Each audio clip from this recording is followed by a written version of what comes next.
We can stop these invaders from infesting more lakes and streams by cleaning up everything we pull out of the water. It's a simple drill. Clean in, clean out. Before leaving a water access, clean your boat and water equipment. Remove and dispose of all plants and aquatic species in the trash. Remove drain plugs from your boat, drain bilge, live well, and bait containers, and keep them out when transporting your watercraft. Dispose of unwanted bait in the trash. If you have been in infested waters, also spray your boat with high-pressure water. Rinse with very hot water. Dry for at least 5 days. Stop the spread of AIS. Funding for this segment was provided by the Aquatic Invasive Species Task Forces of Wright, Meeker, Yellow Medicine, Lac qui Parle, and Big Stone counties.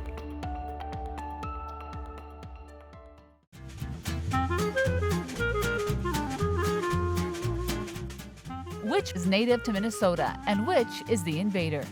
The answer is coming up right after this.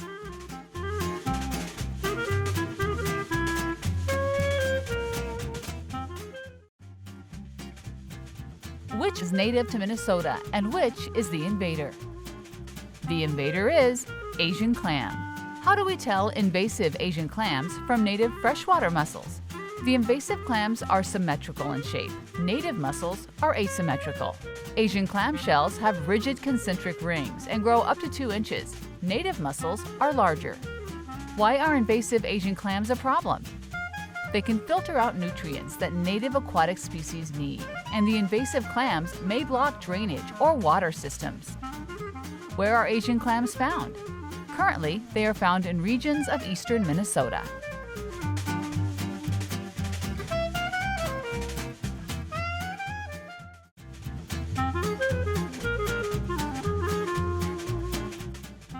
Which mussel is native to Minnesota and which is the invader? The answer is coming up right after this.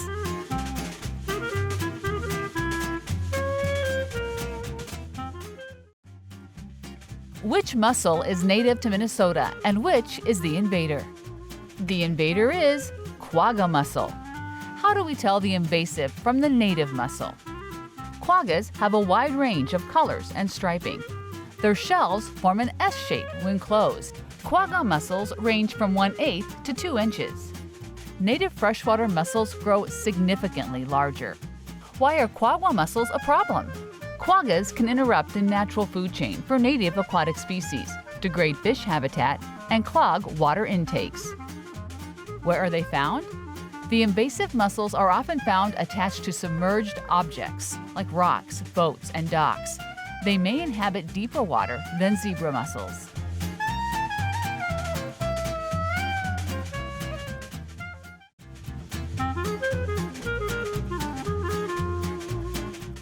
Which fish species is native to Minnesota and which is the invader?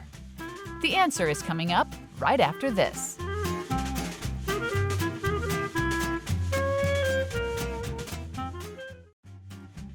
Which crayfish is native to Minnesota and which is the invader? The invader is red swamp crayfish. How do we tell the invasive from the native crayfish? A red swamp crayfish has red bumps on its claws. The native clearwater crayfish has a dark, wedge-shaped marking down its abdomen. The invasive red swamp crayfish has a black wedge-shaped stripe on the top of its abdomen. All crayfish resemble miniature lobsters with long antennae, 2 claws, and 8 legs. Why are invasive crayfish a problem? They outcompete native crayfish, eat native fish eggs, and compete with them for food, and their burrows disturb shorelines. Where are red swamp crayfish found? 2 were found in 2016 in Clay County's Lake Tilde. No other Minnesota findings have been reported.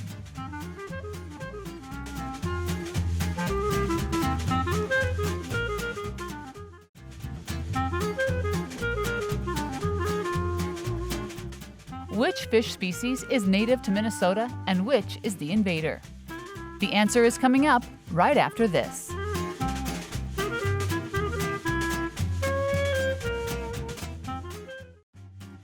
Which fish species is native to Minnesota and which is the invader? The invader is round goby. How do we tell invasive round gobies from native sculpins? Adult gobies are light gray with dark blotches. Sculpins are brown with mottled blotches. Gobies have a fused pelvic fin, resembling a suction cup, which no native fish have. And they have a prominent black spot on the first dorsal fin. Round gobies have fine scales on their bodies. Sculpins have none. Why are round gobies a problem? The 3 to 6 inch long invasive gobies attack and take anglers' bait, outcompete native fish for food and spawning habitat, and eat their eggs and fry. They might also help spread avian botulism. Where are round gobies found? The invasive species is found in Lake Superior, but not yet in Minnesota's inland lakes.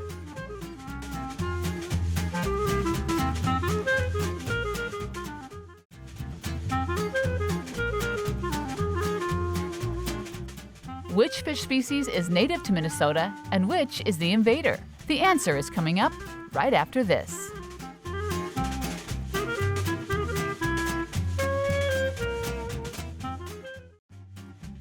Which fish species is native to Minnesota and which is the invader?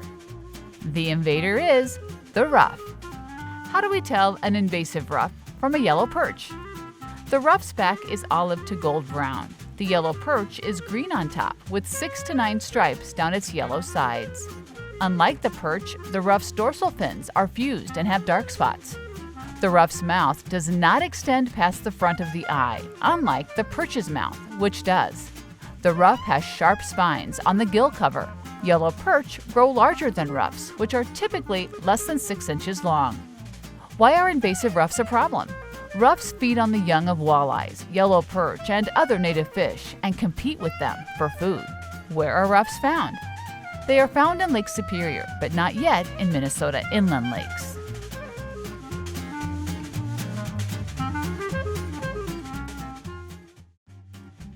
Which fish species is native to Minnesota and which is the invader? The invader is the ruff. How do we tell an invasive ruff from a yellow perch? The ruff's back is olive to gold brown. The yellow perch is green on top with 6 to 9 stripes down its yellow sides. Unlike the perch, the ruff's dorsal fins are fused and have dark spots. The ruff's mouth does not extend past the front of the eye, unlike the perch's mouth, which does. The ruff has sharp spines on the gill cover. Yellow perch grow larger than ruffs, which are typically less than 6 inches long. Why are invasive ruffs a problem? Ruffs feed on the young of walleyes, yellow perch, and other native fish and compete with them for food. Where are ruffs found? They are found in Lake Superior, but not yet in Minnesota inland lakes.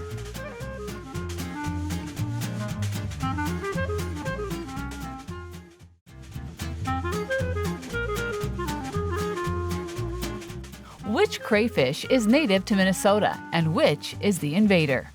The answer is coming up right after this.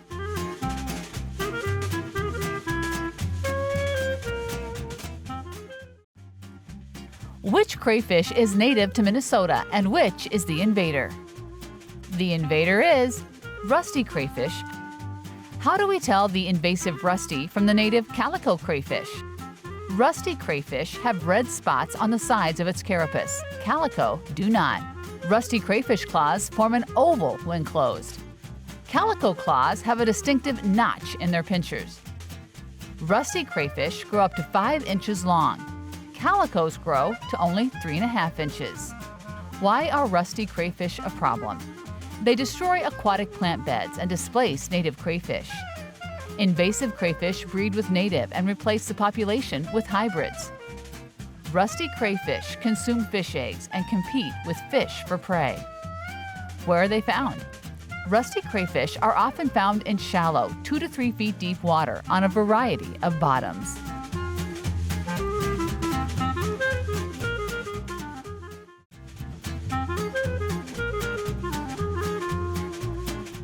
Which zooplankton species is native to Minnesota and which is the invader? The answer is coming up right after this.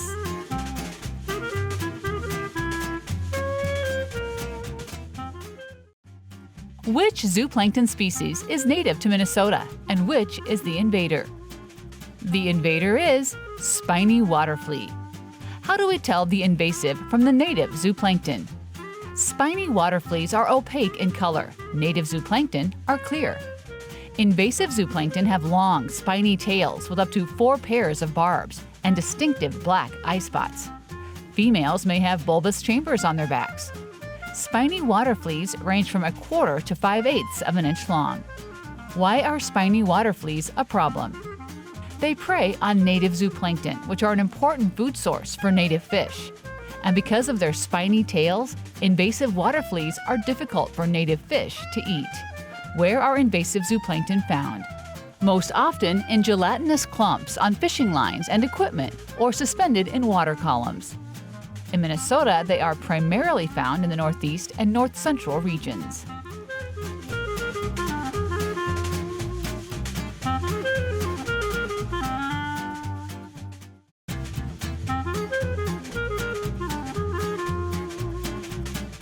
Which fish is native to Minnesota and which is the invader? The answer is coming up right after this.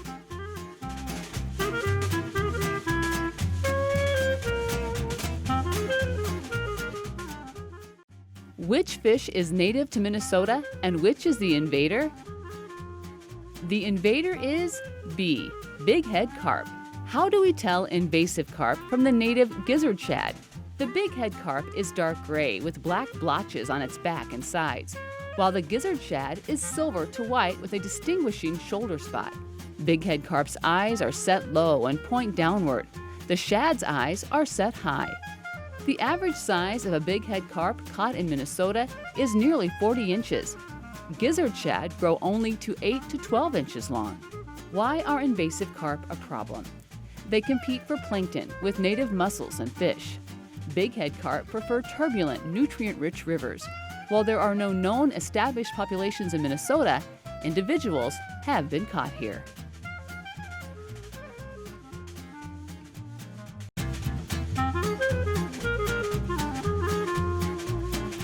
Which of these aquatic plants is native to Minnesota and which is invasive? The answer is coming up right after this.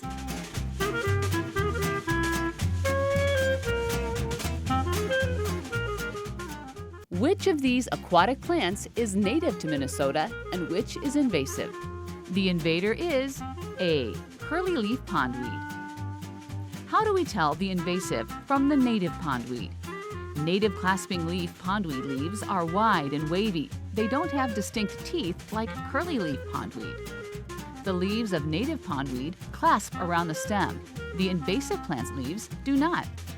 Curly pondweed also produces turions that look like small greenish-brown pine cones. Why is it a problem? Curly pondweed's dense mats are not suitable habitat for native wildlife, and it outcompetes native aquatic plants. The invasive plants die midsummer and litter our shorelines. Where is curly pondweed in Minnesota? The invasive plant is found in waters up to 15 feet deep throughout Minnesota.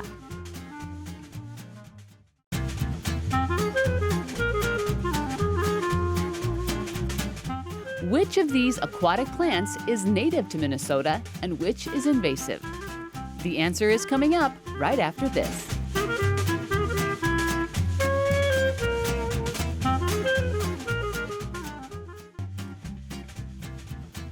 The invader is A, Eurasian watermilfoil. How do we tell the invasive from the native watermilfoil? Eurasian watermilfoil leaves go limp when pulled from the water. Northern watermilfoil leaves stay rigid. The invasive plant's leaves are denser. Each leaf has a central axis with 12 to 20 leaflet pairs. The native plant leaf has fewer than 12 pairs. Northern watermilfoil stems are typically tan, while stems of the Eurasian variety are more pink. Why is it a problem? The invasive plant forms dense mats that are unsuitable habitat for native animals, and it outcompetes native plants. Where are they lurking? Eurasian watermilfoil is found in lakes, ponds, and slow-moving streams, and is spreading across Minnesota.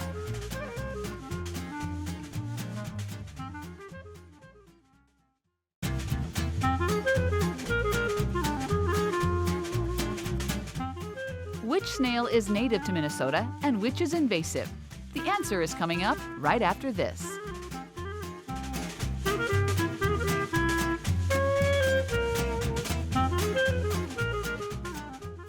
Which snail is native to Minnesota and which is invasive? The invader is A. Faucet snail. How do we distinguish between invasive and native snails? Faucet snails are difficult to distinguish from native species, but their shells are more elongated and up to a ½ inch long. The invasive snails are light brown to black with 4 to 5 coils. Faucet snails also have a trap door covering their shell's opening with concentric rings that resemble a bullseye. The faucet snail's shell opens on the right side. The native snail's opens on the left. Why are faucet snails a problem? The invasive snails are an intermediate host for 3 intestinal trematodas, or flukes, that cause mortality in ducks and coots, and they compete with native snails for food and habitat. Where are they lurking? Faucet snails have been found in northern and southeastern Minnesota.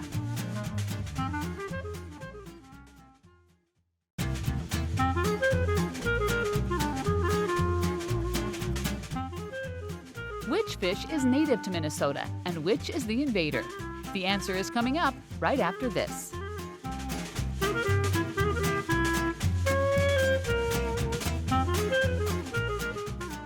Which fish is native to Minnesota and which is the invader? The invader is A. Silver carp. How do we tell the invasive carp from the native mooneye? Both are silver, but the mooneye grows to only 13 inches. Silver carp caught in Minnesota average 33 inches. The mooneye has teeth on both jaws. The silver carp has none. The silver carp's eyes are set lower and look downward. Why are they a problem? Silver carp can jump up to 10 feet high, posing a danger to people in watercrafts, and they compete for plankton with native mussels and fish. Where are silver carp found?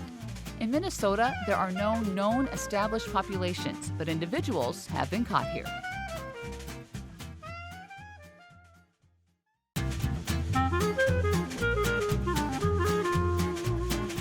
Which of these aquatic plants is native to Minnesota and which is invasive? The answer is coming up right after this.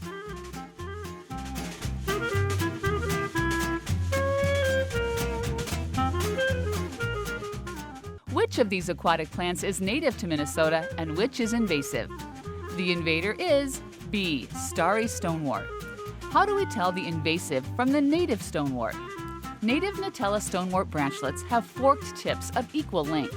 Starry stonewort branches are irregular and several inches longer than Nutella. Invasive stonewort produces star-shaped bulbils on clear threads. Why is it a problem? Starry stonewort produces dense mats at the water's surface that can displace native aquatic plants. Where is starry stonewort found? The invasive plant is found in shallow, still water near public accesses.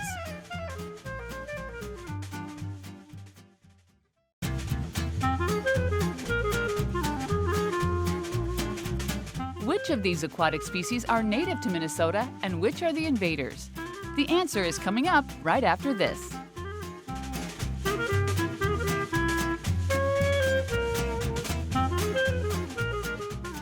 Which of these aquatic species are native to Minnesota and which are the invaders? The invaders are B. Zebra mussels. What is the difference between native and zebra mussels? Most native mussels are much larger and often called clams. Minnesota hosts 48 species of native mussels. Zebra mussels are small, from 1/5 of an inch to 2 inches long. They are typically D-shaped with zigzag stripes, but can be solid brown. Why are zebra mussels a problem? They clog water intakes and attach to watercraft, motors, docks, and ladders where they are a hazard to swimmers, pets, and equipment. And they attach to and kill native mussels that filter our water. Where are they? Zebra mussels are spreading across Minnesota's lakes and streams.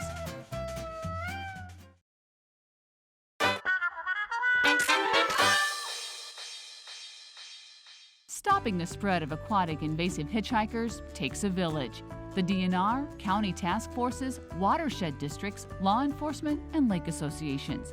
But while there is strength in numbers, the first line of defense against these invaders is the individual boat owner. It is really important to spend that 5 minutes. It may not feel like much, but things like starry stonewort or single zebra mussel, they are so small and so minuscule. And this lake has Eurasian water milfoil and zebra mussels, so Eurasian water milfoil can grow up to 2 feet a day. and that's if it's in prime condition. But it grows much more quickly and it outcompetes our native plants, so it takes over and doesn't allow sunshine or other aquatic plants to kind of grab hold of where they are and grab the sunshine they need. Or zebra mussels, a single zebra mussel can have up to 1 million veligers a year, and veligers are what we call the aquatic, the babies. And even if only 10% of those 1 million survive, if you've got 100,000 times 100,000, they compound really quickly. In many cases, they reproduce faster, they take over the environment in a way that other species can't. So they typically, they bloom wildly, they reproduce quickly, and it's really hard to even capture them or even contain them once they're in a lake. So we typically work on prevention rather than end of the day management or backdoor management, just because after it's already here, these invasives are good at what they do. I like people to focus not just on their boats, but on every single piece of equipment that they have that's touching the water. So just building a kind of a well-rounded sense of ownership around everything that they're bringing to the lake and to the rivers those days. So, even your shoes or your dogs or your beach toys, your jet skis, anything and everything that you are bringing with you, make sure you're leaving it just as clean as when you brought it in. When we talk about environmental stewardship particularly, sometimes it's really difficult to know what that looks like. Air quality is hard to see. Sometimes water quality is hard to see. But this is a conversation that's very tangible. So you can see what's in this lake and what's not in this lake. And you can see how, a single movement of your boat or your lift or your beach toys or whatever, how it can move things that easily. More and more people are coming in really familiar with what they need to do. Whenever I'm here, I see people taking the time to clean their boats, to make sure they're taking the extra 5 minutes to get underneath or to use our decon unit. If you drive around the county, so you'll see every gas station, you'll see billboards, radio ads, local magazine ads, internet ads.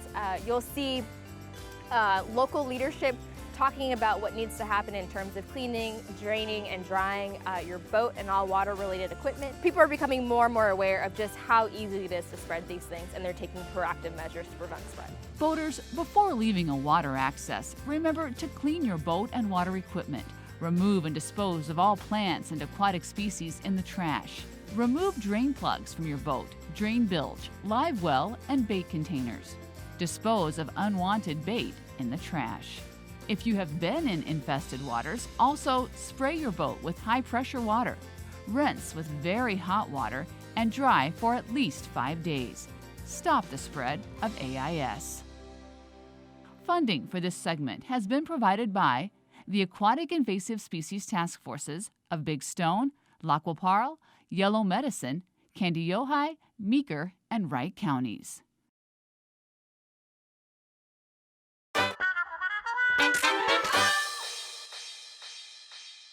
Green Lake in central Minnesota is infested with zebra mussels and Eurasian milfoil. While it's difficult to do much about invasive species once they're in the lake, the DNR is aggressively working to keep those unwelcome hitchhikers from entering other lakes.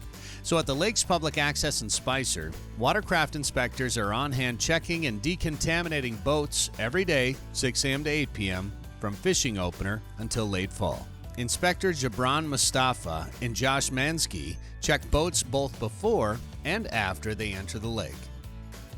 A lot of time we just run our hands around the boat, the hull and stuff. Zebra mussels are just so tiny. They're microscopic when they are babies, the eggs. So you can't see them. When the zebra mussels gets a little bit grown up, they feel like sandpaper. So we just run our hands to have that feel. If it's that, we have to look closely, and we drain the live wells. Anything they have bait, like minnows, leeches, anything with water, they're required to change the water. And they have to drain that motor. Anything that that carry the water, we need to make sure they dry. Drain, dump, dry, basically. Boats with infestations must be decontaminated. Jabran asks others to keep their boats out of the water 5 to 7 days to completely dry. Or, like angler Harley Davenport, they can voluntarily go through the decon unit. Since Harley fishes 4 lakes in Candy Ojai County and Lake of the Woods, he doesn't want to risk spreading exotic species.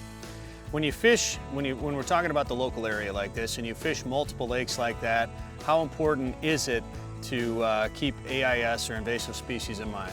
Well, I think that's real important, and that's why we're standing on this yellow mat today, because there is zebra mussels here. And in fact, just a few minutes ago when another boat came out, the inspector found a little weed, which was a native, but it had one bigger zebra mussel and probably 20 or 30 little ones. So they are here, and even though other lakes are getting the zebra mussels, it's really, we're trying to keep them out. So when you see a decontamination station, are you happy when you see one? Yes. Some of the people say it's going to take me extra time, but really as I pulled out, decontaminated, cleaned up, I was ready to go in about 20 minutes. So it's, I guess 20 minutes worth my time is worth it. Okay, now this boat we have some kind of vegetations and stuff. We try to remove it, but we can by hand. And we'll do 140 degrees water, low flow, flush, to get rid of all the weeds, and if there's any zebra mussels, we soak it in that hot water for about 10 seconds. This boat has a plug, that's an auto plug, so we don't need to have it drained out. Normally if it's a regular plug, we have to pull it out so that it drains. Because there are some people who are set in their ways, and they say, we never had to do this. Well, we never had to put seat belts either. Now it's the law. So this is the law, and there are fines from $100 to $1,000. You know, you let them know, and then they will, and I'm glad there's a lot of kids that actually, they will come and they will do this routine check and help us with their dads. So it's passing on. It's gradually, it's being more aware, conscious, because they love the lake as much as everybody else, and they wanted to make sure they're safe. Funding for this segment has been provided by the Aquatic Invasive Species Task Forces of Big Stone, Lac-Qui-Parle, Yellow Medicine, Candy Ojai, Meeker, and Wright counties.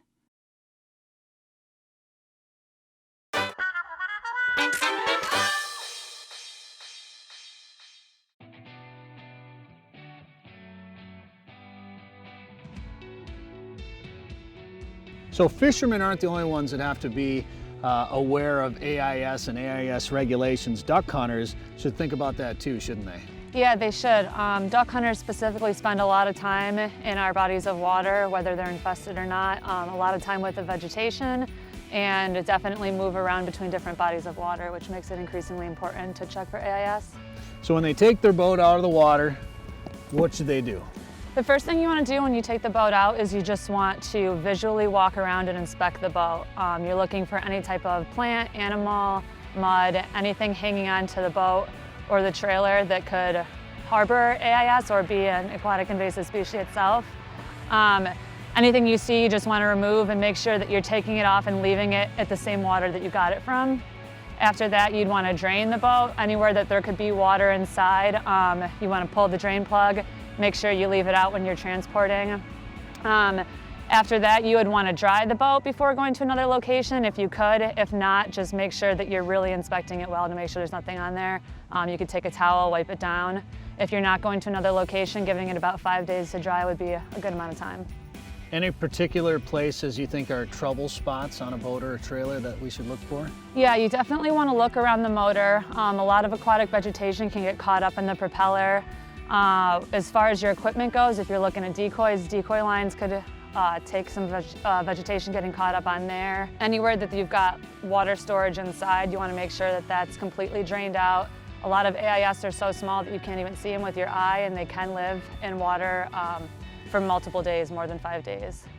So what are the differences for duck hunters versus fishermen, say, when it comes to AIS prevention? I would just say the nature of the sport itself is going to bring up different prevention methods. Whatever body of water you're visiting, you want to be a little bit knowledgeable about what could possibly be in the water there. With hunters, you're looking at maybe possibly having waders and boots that don't have a felt sole. The equipment itself can just, since you're working in vegetation quite often, if you're cutting vegetation for blinds, make sure that you're cutting it above the water surface and you're not transporting that to other places with you. Mostly with hunting, you're looking a lot with vegetation and your smaller snails and mussels where you're not worrying too much about the fish species like you would be with fishermen or anglers. What about the time of year when it's this cold out? Is it harder for some of these invasive species to survive in this or stay alive? That's actually a very interesting topic. There's a lot of aquatic vegetation in this area that actually grows and lives under the ice and in cold water. You're looking at curly-leaf pondweed, milfoils, those things that can get caught up in your boats, your decoy anchors. Those things are thriving in the winter still, and they can be transported and can start new populations with just a fragment. So those are things you definitely want to watch for. You definitely want to check all around the anchor, make sure you're checking the line for any type of AIS. So in general, when you're leaving a location and you're making sure you check everything, you also want to be checking before you put in a new location. Kind of just a clean in, clean out mentality, and just make sure you're double checking everything. Specifically, the faucet snail is one you want to watch out for. It's a very small snail, and it's a host to different parasites, 3 different types of intestinal parasites. So a lot of diving ducks will forage for these, and once they eat them, they get infected, and it's been known to cause significant die-off in diving ducks and coots. So that's definitely one that's going to have a pretty big impact on the hunting community. So it's another reason we want to be extra careful to watch for AIS and prevent them in our waters.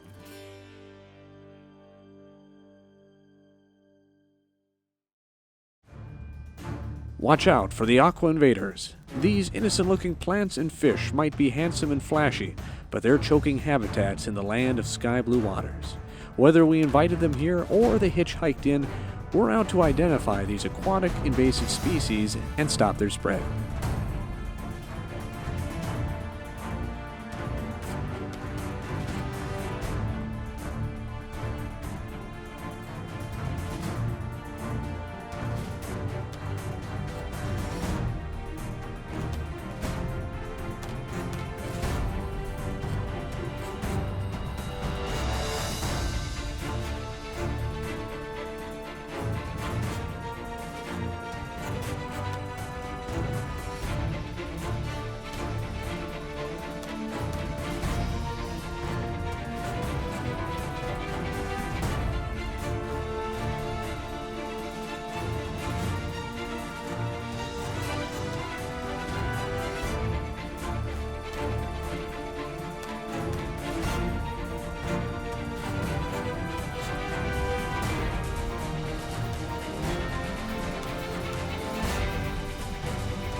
This segment was brought to you by the Aquatic Invasive Species Task Forces of Candido High, Big Stone, and Yellow Medicine counties.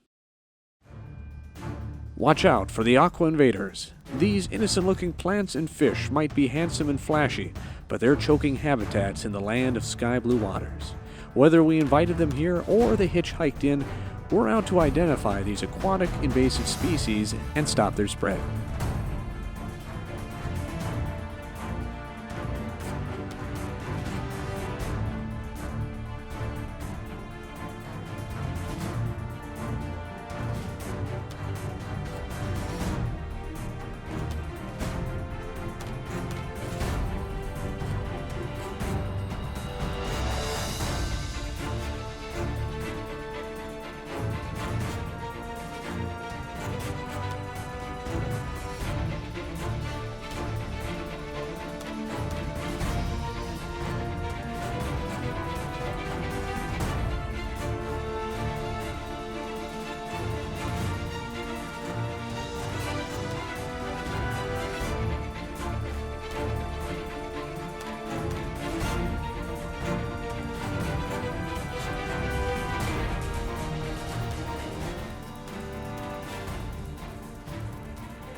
This segment was brought to you by the Aquatic Invasive Species Task Forces of Candido High, Big Stone, and Yellow Medicine counties.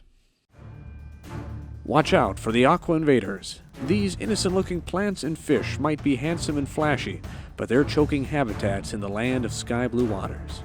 Whether we invited them here or they hitchhiked in, we're out to identify these aquatic invasive species and stop their spread.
This segment was brought to you by the Aquatic Invasive Species Task Forces of Candio High, Big Stone, and Yellow Medicine counties. Watch out for the aqua invaders. These innocent-looking plants and fish might be handsome and flashy, but they're choking habitats in the land of sky blue waters. Whether we invited them here or they hitchhiked in, we're out to identify these aquatic invasive species and stop their spread.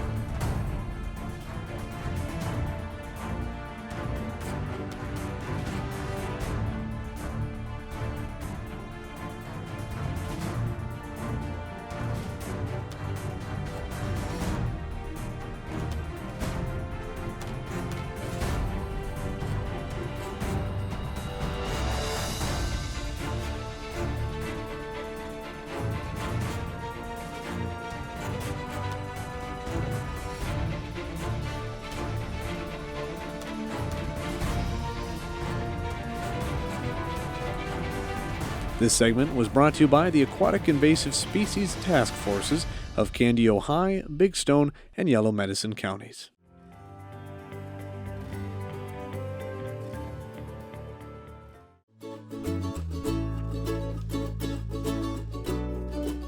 There's a few dams in Minnesota, not very many, that are actually good barriers to stop invasive species such as silver carp, bighead carp, common carp.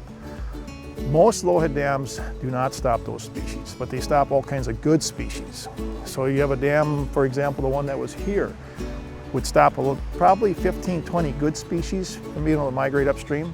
But the carps are so strong, they're really strong swimmers, they're good jumpers. They're the one species that always seems to make it upstream. So now you have a wetland area maybe upstream that is only accessible to carp.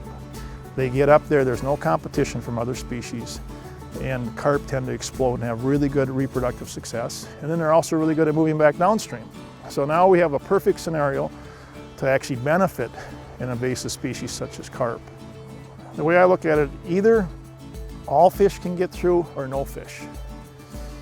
A good barrier, if you're trying to keep fish from moving, is one that no species can get through. So if we have a wetland area that we don't want fish in, for example, it's really good wildlife habitat, if there's a barrier there, it needs to be one that stops everything, especially the carps. Now, if we can't stop all the species from getting through, the carps are going to get through before anything else. Then we want to make sure all species can move through a location. So the dam removals, that I've worked on personally, they've all been partial barriers that were benefiting carp. They weren't actually stopping the carp, they were benefiting them. And there's a lot of misconception about that. I've had a lot of complaints over the year where people are like, you're taking out that dam and it's just going to help the carp. It's just the opposite. We're taking out the dam, we're going to help 20 other species of fish get up into those habitats that the carp were getting through, by themselves or with fewer species. So you get that species diversity. Some of these things eat carp, they eat carp eggs, they compete with them for plankton type foods. All those species in there really help decrease the number of carp overall. This segment has been brought to you by the Aquatic Invasive Species Task Forces of Big Stone, Candy, Ojai, and Yellow Medicine counties.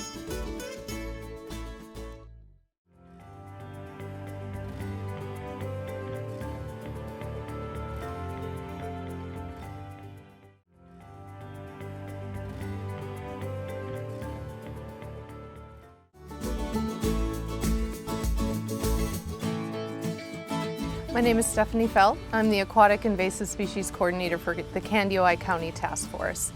The important thing about aquatic invasive species is you need to remove them from your watercraft, because if you even get a fragment of Eurasian water milfoil into another body of water, that fragment can grow. If you get just a little bit of water into another body of water, it could contain juvenile zebra mussels or veligers, and those could grow into a new population. Run your hand along the outside of your boat. If it feels sandpapery, that means that you do have small zebra mussels that are starting to attach. So it's very important to get that decontaminated. If you're unable to decontaminate your boat through visiting a decontamination unit or using high pressure wash or high temperature water, it's important that you dry that boat for at least 5 days. Docks, boat lifts, anything of that sort of permanent nature, that needs to be out of the water for at least 30 days before that goes anywhere else, because that's more likely to be much more infested. And it's just such a difficult thing to remedy once it's in a lake. So we all can play our part to prevent the spread of aquatic invasive species. This segment has been brought to you by the Aquatic Invasive Species Task Forces of Big Stone, Candy, Ojai, and Yellow Medicine counties.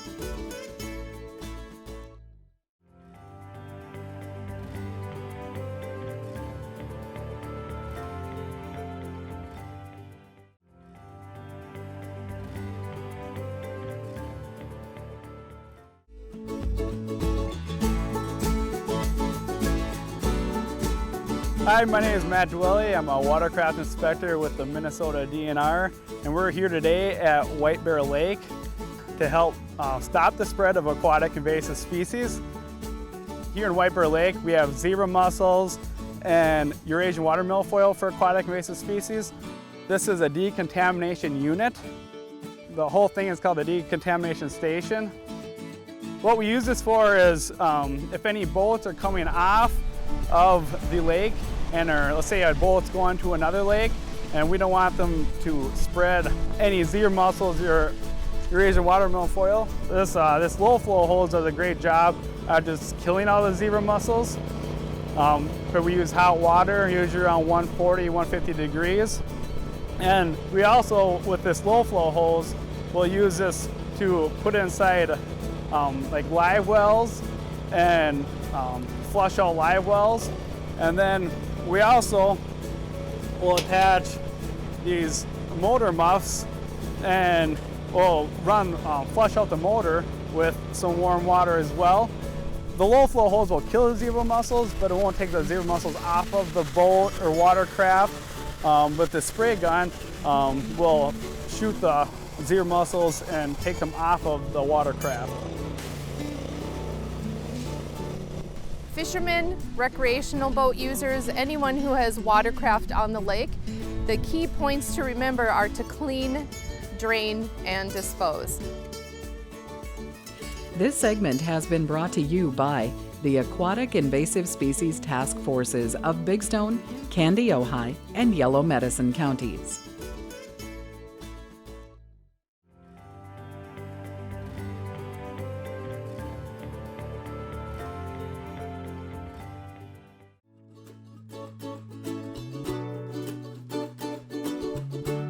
I'm Stephanie Felt. I'm the Aquatic Invasive Species Coordinator for Candy, Ojai County, and we're here today at beautiful Green Lake, which unfortunately is infested with zebra mussels and Eurasian milfoil.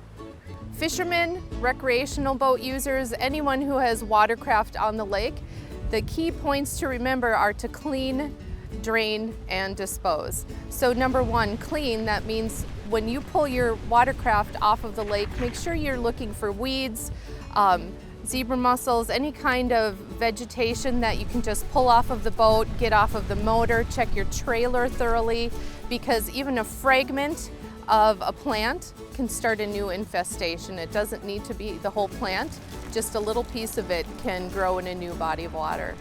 The dispose part of clean, drain, dispose means dispose of any unwanted bait in the nearest trash. But if you want to keep your bait, you can certainly bring a jug of fresh water with you, dump out all the water from your bait container and put the fresh water in. This segment has been brought to you by the Aquatic Invasive Species Task Forces of Big Stone, Candy, Ojai, and Yellow Medicine counties.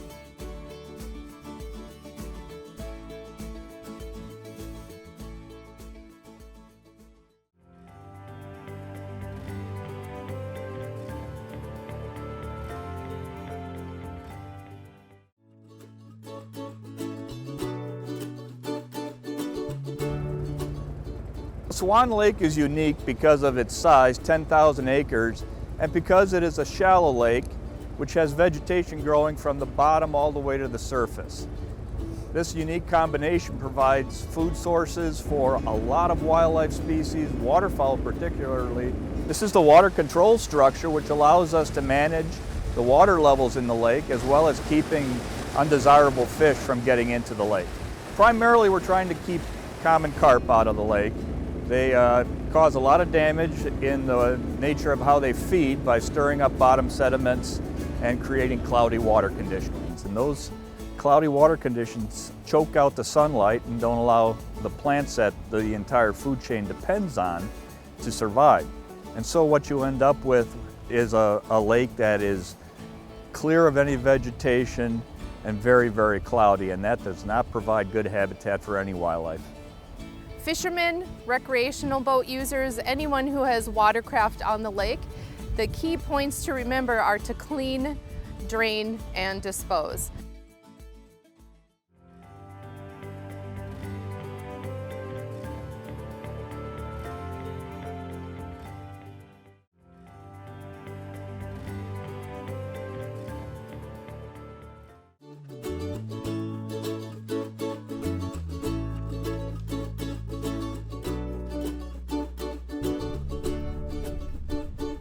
Brady is one of the first dogs in Minnesota to work with the zebra mussels and do that type of detection.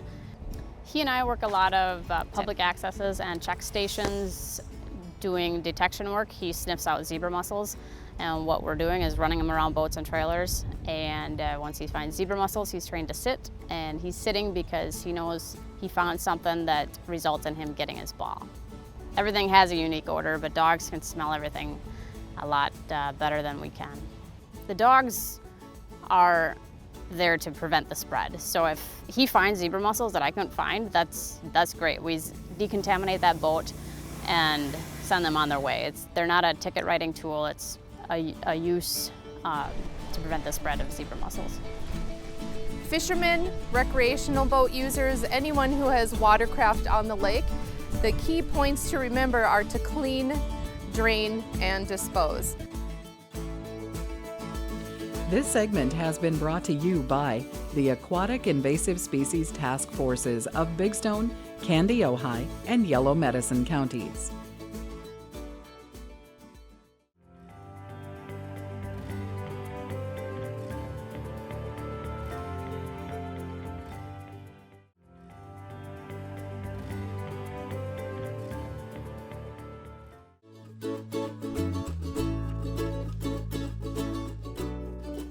My name is Ian Olson. We are at the Upper Sioux Agency State Park in Granite Falls, Minnesota.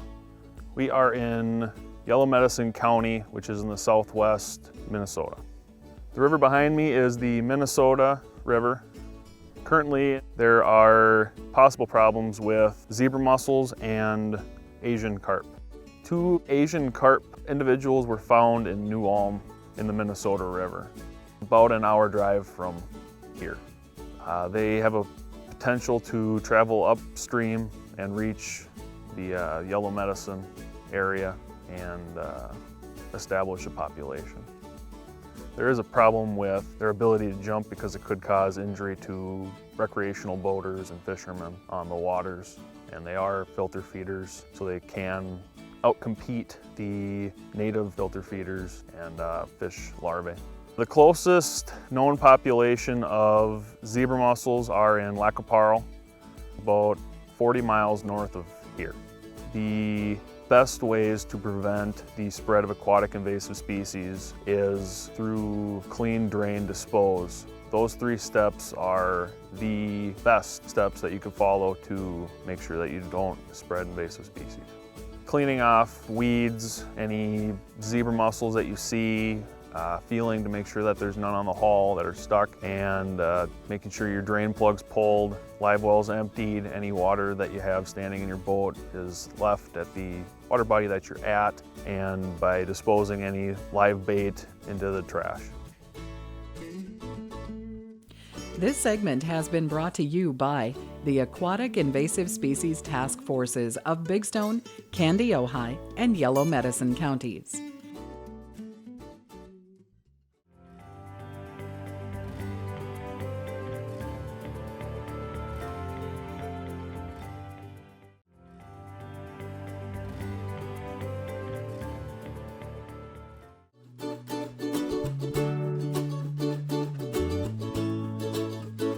My name is Kylie Couture. I work with the Minnesota Department of Natural Resources. I'm a natural resource specialist and have been working with the Aquatic Invasive Species program for a little over 2 years now.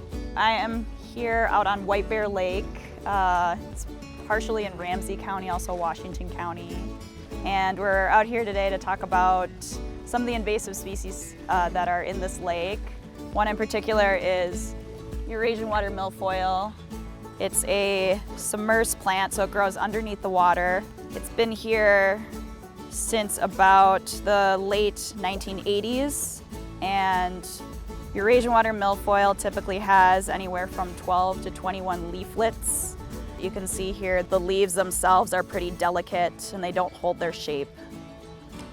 It can be a nuisance and actually mat at the surface, so boaters can't get through and water skiers can't get through. So it disrupts recreational use. It can also displace native aquatic plants that will ultimately have an impact on fish habitat as well as wildlife. Fishermen, recreational boat users, anyone who has watercraft on the lake, the key points to remember are to clean, drain, and dispose. This segment has been brought to you by the Aquatic Invasive Species Task Forces of Big Stone, Candy, Ojai, and Yellow Medicine counties.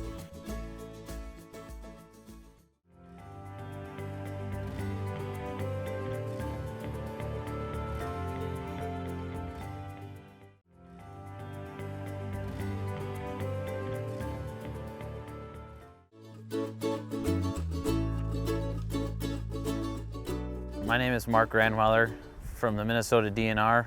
We are on Orwell Lake near Fergus Falls, Minnesota. Orwell has been infested with zebra mussels since about 2012. Here's a sample of a scuba mask that was found in an infested water body near Alexandria. One of the things that zebra mussels do is attach to any hard surface or object. Zebra mussels are filter feeders, so they're filtering the phytoplankton and algae that's an important food source for our bait fisheries, so it can infect the bait or the fishing populations, as well as zebra mussels also displace our native mussels that we have present in Minnesota, and then also can hurt the economy and ecology of that lake. Orwell Lake was most likely infested due to waters upstream having an existing population of zebra mussels that traveled down, infesting some other water bodies and then eventually reaching Orwell here. So there are other invasives as well in ottertail colonies, such as curly-leaf pondweed, which is also an invasive plant that you need to remember to remove from your boat that you're using as well.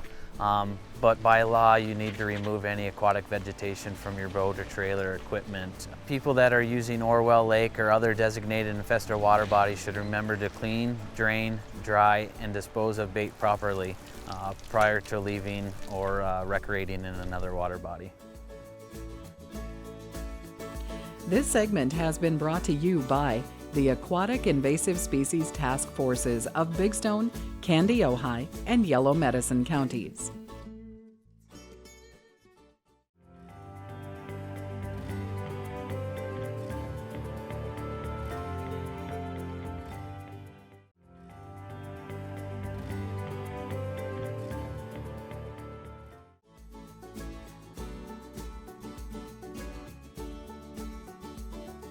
My name is Kylie Couture. I work with the Minnesota Department of Natural Resources. I am here out on White Bear Lake. Another invasive species would be zebra mussels. They were infested in this lake in 2014.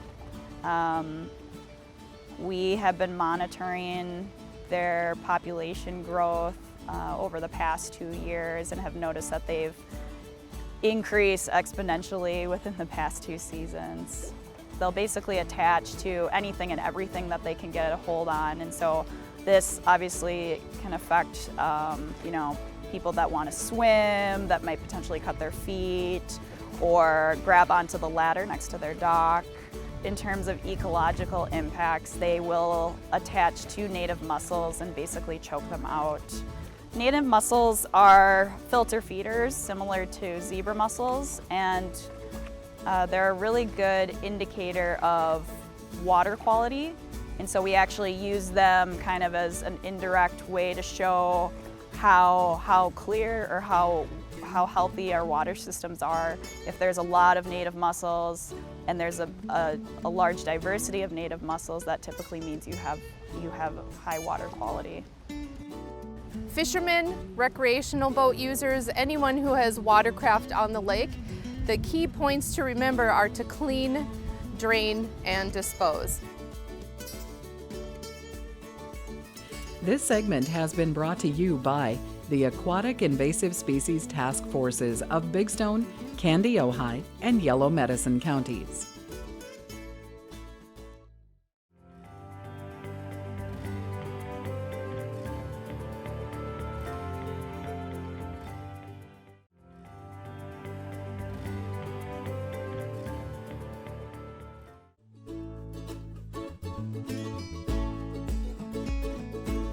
Hi, I'm Tim Plude. I'm with the Minnesota Department of Natural Resources. I'm an invasive species specialist out of Hutchinson, and I am here at Florida Lake in Candy, Ojai County. Florida Lake has had Eurasian water milfoil and recently have just been listed as zebra mussel infested. Here I have both Eurasian water milfoil on the bottom there and northern water milfoil on the top.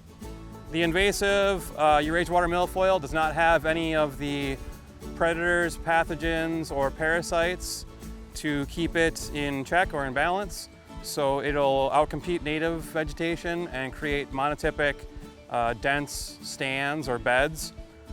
This is a stick that was pulled out of Lake Minnetonka, and it's covered in zebra mussels. With zebra mussels, like this stick, they will attach to most of your boating equipment. If you leave your boating equipment in the lake for months at a time, like typical lake residents do, if your lake is highly infested, they will cover your equipment, your docks, your boats. The inside of your motor will look like this. And so not only bad for the lake and overall lake health, but also a recreational nuisance. Fishermen, recreational boat users, anyone who has watercraft on the lake, the key points to remember are to clean, drain, and dispose. This segment has been brought to you by the Aquatic Invasive Species Task Forces of Big Stone, Candy, Ojai, and Yellow Medicine counties.